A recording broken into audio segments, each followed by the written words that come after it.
guys, pupunta tayo ngayon ng Star City. May topak dito. Naku pa tayo, may topak siya. Alis kami tayo, may topak siya. Siya talaga. Okay.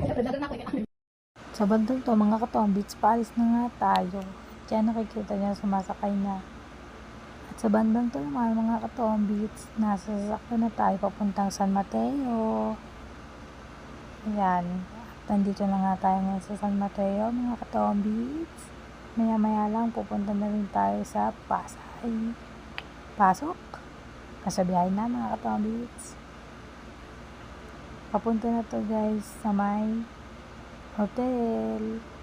At ito na nga guys, malapit na tayo sa hotel. Malapit to sa MOA. Kasi doon lang yung Star City. At ito guys, paparating na nga tayo. Kaya abangan ninyo ang mangyayari sa first day.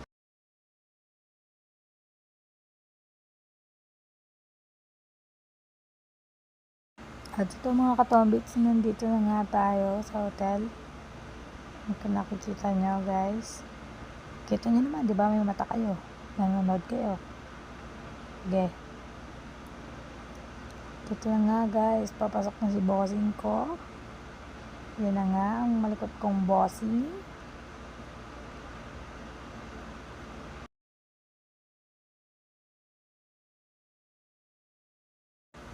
Ito na nga guys, alam nyo ba, mansa rin namin yan tapos nakalimutan nyo.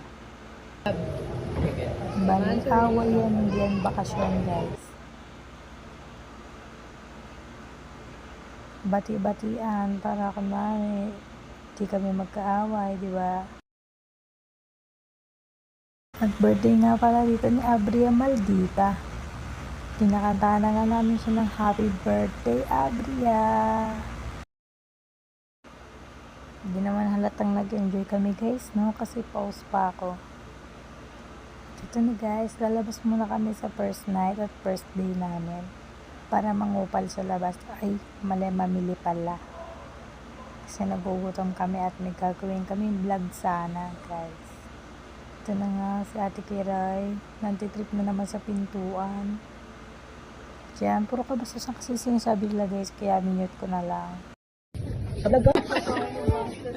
Manok kayo dyan. Tapos sinabi natin pagkain sa daga, no? O diba guys, puro kalokohan sa Ate Kiray. Kaya nakamute dapat to. Kasi hindi nga naman namin maintindihan yung bibili.